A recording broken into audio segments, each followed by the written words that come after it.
Hi friends, నమస్తే. Welcome back to Yoshni kitchen. ఏమండో ఈ పిల్లలకు హాఫ్ డేస్ ఇచ్చారా? ఈ హాఫ్ డేస్లో పిల్లలు ఇంట్లో ఉంటూ ఐస్ క్రీమ్ వాడి బెల్ల వినగానే ఐస్ కొనమని పేచీ పెట్టేస్తున్నారా? మరి ఈ మండేటి ఎండల్లో ఐస్ క్యాండీస్ తినాలని ఎవరికుండదు చెప్పండి. మరి నేనైతే ఈరోజు పచ్చి మామిడికాయతో ఐస్ క్యాండీస్ని ఏ విధంగా చేసుకోవాలో చూపించబోతున్నానండి. ఈ ఐస్ క్యాండీస్ తీతీగా అలానే పుల్లపుల్లగా చాలా టేస్టీగా ఉంటాయండి. మరి అసలు లేట్ చేయకుండా ఈ ఐస్ క్యాండీస్ని ఏ విధంగా ప్రిపేర్ చేసుకోవాలో చూసేద్దాం. ఫస్ట్ ఇక్కడ నేను చూపిస్తున్నట్టుగా ఒక పచ్చి మామిడికాయని తీసుకోవాలి. ఇప్పుడు దీనిపైన ఉన్న తొక్కనంతటిని కూడా తీసుకుని వీటిని చిన్న ముక్కల కింద కట్ చేసుకోవాలి. ఈ విధంగా మామిడికాయ అంతా కూడా చిన్న ముక్కల కింద కట్ చేసుకున్న తరువాత ఇప్పుడు ఒక మిక్సీ జార్ని తీసుకొని ఇందులోకి ఈ మామిడి ముక్కలన్నిటినీ కూడా వేసేసుకోవాలి. తరువాత ఇందులోకి ఒక 10 నుంచి 12 వరకు పుదీనా ఆకులను వేసుకోవాలి. తర్వాత ఇందులోకి చిటికెడు బ్లాక్ సాల్ట్ ని వేసుకోవాలి. బ్లాక్ సాల్ట్ లేకపోతే నార్మల్ సాల్ట్ నైనా వేసుకోవచ్చండి. సాల్ట్ ని వేసుకున్న తర్వాత ఇప్పుడు ఇందులోకి 1 గ్లాసున్నర వరకు వాటర్ ని వేసుకోవాలి.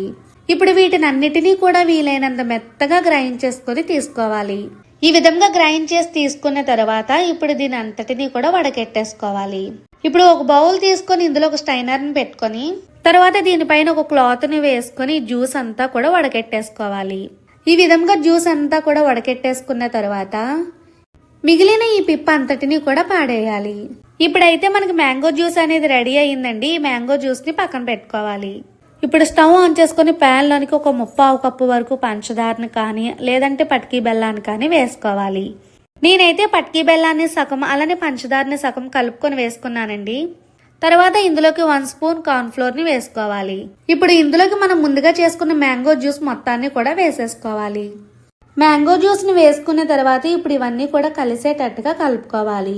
ఇప్పుడు మంటను మీడియం ఫ్లేమ్ లో అడ్జస్ట్ చేసుకుని ఇందులో ఉన్న పంచదార అంతా కూడా కరిగిపోయేంత వరకు ఒక 5 నిమిషాల పాటు కలుపుకోవాలి.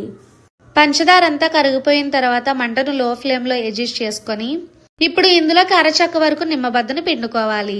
తరువాత ఇందులో నేను ఒక 2-3 చుక్కల వరకు గ్రీన్ ఫుడ్ కలర్ ని యూజ్ చేస్తున్నానండి. ఇది జస్ట్ ఆప్షనల్ మాత్రమేనండి. గ్రీన్ కలర్ ని వేసుకుని ఇదంతా కూడా కలిసేటట్టుగా కలిపేసుకోవాలి. ఈ విధంగా కలిపేసుకున్న తర్వాత వీటిని ఒక 2 నిమిషాల పాటు మరగనిచ్చిన తర్వాత స్టవ్ ఆఫ్ చేసేసుకోవాలి. మనం ఐస్ క్యాండీస్ ని చేసుకోవడానికి మరీ ఎక్కువగా ఈ లిక్విడ్ ని మరగబెట్టుకోకూడదండి. మరీ ఎక్కువగా మరిగిపోతే మనకి ఐస్ క్యాండీస్ అనేవి ఫామ్ అవ్వమండి. మనకి లిక్విడ్ ఈ విధంగా ఉన్నప్పుడే స్టవ్ ని ఆఫ్ చేసేసుకోవాలి.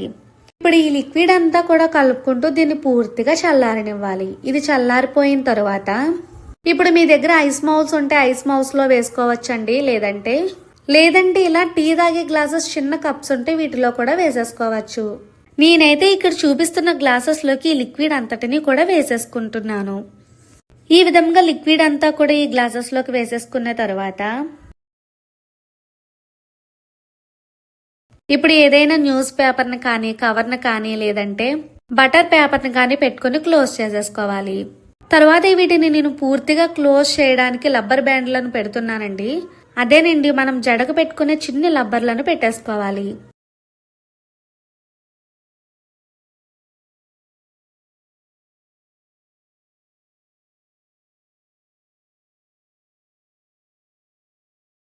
ఈ విధంగా అన్ని గ్లాసెస్ ని కూడా బటర్ పేపర్ తో క్లోజ్ చేసేసుకున్న తర్వాత ఇప్పుడు ఇందులోకి చిన్నగా చాక్ తో కట్ చేసుకుని ఐస్ స్టిక్స్ ని పెట్టేసుకోవాలి. ఈ విధంగా అన్ని గ్లాసెస్ లోకి కూడా ఐస్ స్టిక్స్ ని పెట్టేసుకున్న తర్వాత ఇప్పుడు వీటిని అన్నిటినీ కూడా 8 నుంచి 9 గంటల పాటు డీప్ ఫ్రిడ్జ్ లో కూల్ అవనివ్వాలి. లేదంటే ఓవర్ నైట్ అంతా వదిలేసినా కూడా పర్వాలేదండి. 8 అవర్స్ తర్వాత చూపిస్తున్నాను చూడండి. ఐస్ క్యాండీస్ అనేవి నాకు ఎంత చక్కగా వచ్చాయో. ఇప్పుడు ఈ ఐస్ క్యాండీస్ మనకి చక్కగా రావాలంటే ఇప్పుడు ఒక బౌల్లో వాటర్ వేసుకొని ఇందులో ఒక గ్లాస్ ని డీప్ చేసి తీస్తే మనకి ఐస్ క్యాండీస్ అనేవి చాలా ఈజీగా వచ్చేస్తాయండి. తర్వాత చేత్తో ఈ గ్లాస్ ని ఈ విధంగా రబ్ చేస్తే మనకి ఇందులో ఉన్న ఐస్ క్యాండీ అనేది చాలా ఈజీగా వచ్చేస్తుందండి. చూడండి నాకు ఎంత ఈజీగా వచ్చేస్తుందో ఈ ఐస్ క్యాండీస్. అంతేనండి, ఈ విధంగా మిగిలిన ఐస్ క్యాండీస్ ని కూడా తీసేసుకోవడమే. ఈ హాఫ్ డేస్ లో పిల్లలు మన బుర్ర తినకుండా ఉండాలంటే ఇలాంటివి అప్పుడప్పుడు వాళ్ళకి చేసి పెడుతూ ఉండాలండి. ఈ ఐస్ పులుపులుగా తీతీగా చాలా అంటే చాలా టేస్టీగా ఉంటుందండి. మరి ఈ వీడియో కనుక మీకు నచ్చితే లైక్ చేసి మీ ఫ్రెండ్స్కి మీ రిలేటివ్స్కి షేర్ చేయండి. మరిన్ని ఈజీ అండ్ హెల్దీ రెసిపీస్ కోసం మన ఛానల్ని సబ్స్క్రైబ్ చేసుకోండి. Thank you for watching. Bye bye.